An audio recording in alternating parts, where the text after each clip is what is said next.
Ladies and gentlemen, welcome to Forsaken, aka the big one, the Destiny 2 expansion we've all been waiting for. There's two gorgeous new destinations to explore, a new enemy known as the Scorn, and my god does some of these guys look like they wanna mess up your day. Insane new supers for every Guardian class, I mean just look at it. Gambit, a brand new game mode that combines both PvP and PvE, I've played it, it's amazing. A deadly new exotic bow and arrow, yes please, ridiculous looking new exotic armor pieces, a new collections tab that helps you keep track of well, everything. A new Triumphs tab that rewards players for completing challenges, new armor perks that grant location-specific buffs, a revamped masterwork system for Guardians who love to grind, a new exotic rocket launcher that, get this, fires 2 tracking rockets. Trust me, you're gonna want to hear more about this absolute beast. A new weapon slot system that allows you to carry a shotgun in each slot. Yes, a 3-shotty loadout. You wanted choice? Well, now you damn well effing have it. A brand new raid set in the Awoken homeland Dreaming City, plus a new annual pass that will deliver 3 premium content releases over the course of a year. And yes, we're going to look at all this in detail plus a whole heap more in this video. Forsaken feels like a fully fledged sequel rather than Destiny 2's 3rd expansion. There's just so much new stuff to talk about, so let's damn well talk about it. Okay, so let's start with what we know about Forsaken's story. Following years of strife, what remains of the Reef has fallen to lawlessness. You and Cade 6 are sent to personally investigate the recent unrest. Upon arrival, you soon discover the most wanted criminals in the Prison of Elders have organised an escape. That's right, a prison break. The filthiest scum and villainy in the universe are now on the loose. Your job is to hunt down these fugitives deep into the Reef, a dangerous destination beyond the Vanguard's authority. Now, there are 8 priority targets on your hit list, 8 barons who belong to a new enemy called the Scorn, the most feared and malevolent group of savages to have escaped the Prison of Elders. Now, the barons are the top dogs, the leaders, and you can see all 8 of them here. Each baron has a unique fighting style that you'll need to overcome. Let's have a look at some of them. Now, this baron appears to have the power of teleportation, so watch your back. This baron looks like some kind of god of thunder with a staff that crackles with arc energy. This one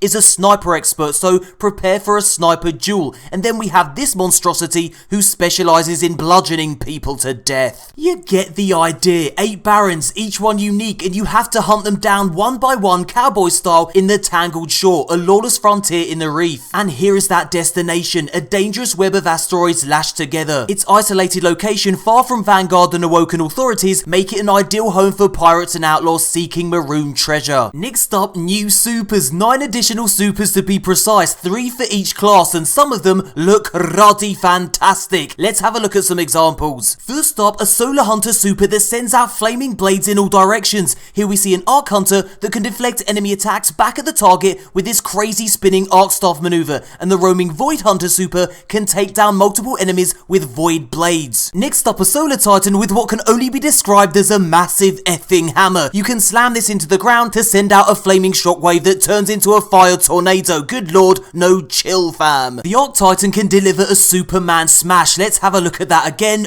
Boom, touchdown. And here's one more for good luck. Take it away, you Titan beauty. Next up, the new Void Warlock super that allows you to teleport multiple times before unleashing a devastating attack that obliterates surrounding enemies. And finally, the new Arc Warlock super that shoots out a solid beam of arc energy. Ouch. Next up, Gambit, a brand new game mode that combines PvP and PvE. Like I said at the start of the video, I've been lucky enough to play this and could confirm it's really fun. It's 4v4 and here are the rules. So then, each team of 4 starts in their own separate arena. You have to defeat PvE enemies who'll drop motes which you'll need to collect. You then deposit these motes in a special bank. Filling the bank summons a gigantic boss called the Primeval. The first team to kill the Primeval wins. But here's where things start to get interesting. Depositing motes can also help you slow down the opposing team. Deposit enough motes and you'll send a PvE enemy to block the opposing team's bank, which stops them from depositing their own motes until they remove the blocker by killing it. And here's where the PvP element comes into play. Depositing motes also summons a portal that allows one team member to enter and invade the opposing team's arena with a goal of taking down as many players as possible. Sending blockers and invaders will of course slow down the opposing team and help you summon and kill the Primeval boss faster than they do. Now, before each match starts, you face off against your opponents, which gives you ample time to taunt them with your favourite emotes. And if you're wondering who this guy is, well, he basically oversees the event, kind of like Lord Saladin does when Iron Banner rolls around. Next up, brand new exotics. Let's start with a new weapon type, the bow and arrow. Yes, live out your Robin Hood fantasy by firing a dart in your enemy's eye. So then, the bow comes in 3 flavours, short range, medium range, and long range. And in the right hands, this new weapon is deadly. Players with a steady grip and nerves of of steel will be able to face down a machine gun wielding Guardian and emerge victorious. Think of the bow and arrow as yet another weapon type to master. Next up, a new exotic rocket launcher called Twin Rabbit, and the perks on this thing are actually crazy. The gravity and fire perk allows this rocket launcher to fire 2 tracking rockets, one void and one solar, and get this, the void rocket suppresses and the solar rocket causes damage over time. So yeah, the Twin Rabbit, double the fun of your standard rocket launcher. And here it is in action. As you can see, it does indeed fire 2 tracking rockets, and if I slow it right down, you can see that one rocket has a solar plume and the other has a void plume. Now this screenshot also reveals another new exotic power weapon. It's right next to the rocket launcher, and it's a brand new exotic void sword. Here it is in game, and as you can see, there's a big fat purple glowing spot on the blade. Could this beauty rival my beloved Dark Drinker? It certainly looks as much fun to use. It sends out a void projectile that can take out multiple enemies. Nice. I'm in love with this thing. Just look how cool it looks when it's glowing in the dark. I gotta say, all the new exotics I've seen so far look pretty damn amazing. Oh yeah, and I should probably point out that this Guardian has a power level of 600. So yeah, increased power cap confirmed. Now you may have also spotted another new exotic in this Guardian's energy slot, and what appears to be a new exotic hand cannon in the kinetic slot. I can't wait to see what kind of crazy new perks these weapons have. Next up, a brand new weapon slot system that pretty much allows you to customize any loadout you want, including the ability to equip 3 shotguns simultaneously, so yeah, go mental. And check it out, brand new armor perks. This Warlock spawned shows some destination specific perks. While in the Dreaming City, you deal more damage to all targets, but you also take more damage from all sources. So yeah, you may want to think twice before equipping this particular bond. And praise RNGesus, random rolls are returning. According to Bungie, every weapon drop has the potential to be exciting and something new. Every weapon drop will feel different. Bungie's also improving the mod system so you can further customize your weapons. Next up, a brand new destination called the Dreaming City. It's the Awoken homeland and the location of the brand new raid. A raid that has more bosses than any of the raids before it. So if you're into slaying huge terrifying monsters, this is the raid for you. Described by Bungie as magical, weird and mysterious, the Dreaming City is crammed full of secret activities, hidden passageways and puzzles that you'll need to solve. And interestingly, this is a location that will change over time. The city you see at launch will not be the same city you inhabit a few weeks later. Now personally, I think this location looks amazing. It's something completely different, the Awoken homeland. We finally get to uncover some of the secrets of this enigmatic race. As you can see from this gameplay, there's a lot going on here, so many different areas to explore, each with their own unique aesthetic. Bring it the F on. Next up, a brand new collections tab that lets you keep track of every single item you can earn in-game. Exotics, weapons, armor, ghosts, vehicles and flair. According to Bungie, Forsaken will introduce 2,000 new items, so yeah, this tab will come in very useful indeed. Now unsurprisingly, your exotic collection will show you all the exotic weapons and armor pieces you've earned. And yes, if you've dismantled an exotic and you want it back, you can repurchase it from here. So yeah, you no longer need to visit the vault to do that. Now just in case you were curious, your flair collection keeps track of all the shaders and emblems you've amassed in-game. Both shaders and emblems are broken down into categories like open world and competitive, so you can see exactly what activities you need to grind to get your hands on specific shaders and emblems. This new tab is a godsend for completionists who want to know exactly what items are outstanding. Next up, a new triumphs tab that records the achievements you've earned in-game. For example, there's a Gambit node that shows you how many motes you've collected, how many times you've invaded, and other Gambit related achievements. So yeah, this tab is a great way for players to keep track of all the records they've unlocked in Destiny 2's various activities. And yes, you'll be rewarded for unlocking records with unique medals and titles. Next up, a new Forsaken annual pass. Now all players will receive seasonal updates and have access to events like faction rallies, Iron Banner, Crimson Days and Solstice of Heroes. But if you want these 3 additional content releases, Black Armor, Joker's Wild and Penumbra, you'll need to purchase this annual pass. So what kind of content do these 3 releases contain? Well, you'll get new endgame challenges, new weapons, armor and vanity rewards to collect, new and returning exotics, new pinnacle activities,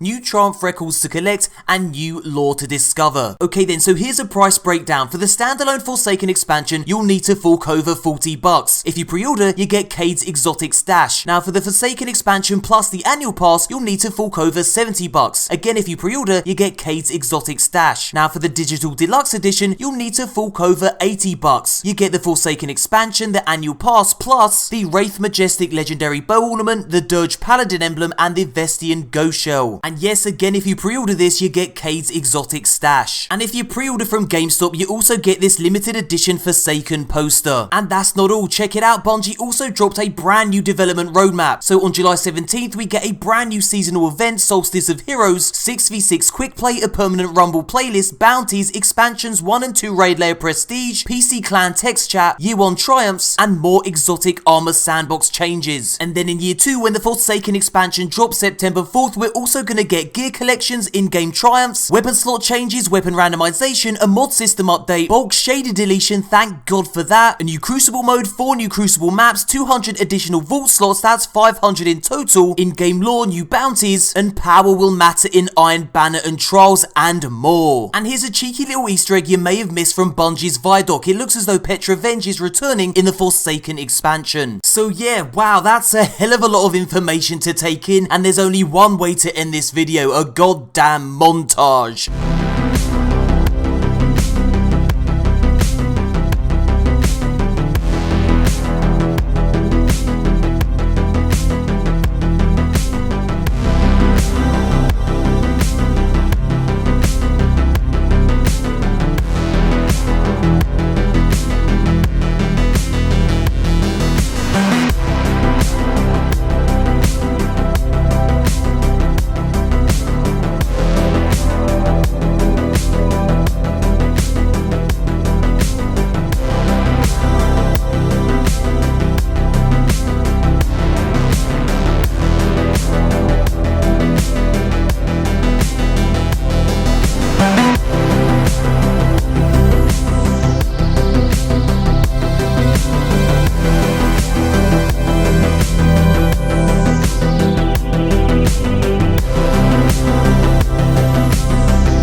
And that, my friends, brings us to the end of the video. If you want to watch more Destiny content, click this image, and if you want to keep bang up to date with all the latest Destiny news as and when it breaks, subscribe to this channel and turn on notifications. Thumbs up if you enjoyed this video, subscribe for heaps more Destiny content, and thank you so much for watching, and as always, a tee hee hee, until next time, Guardians.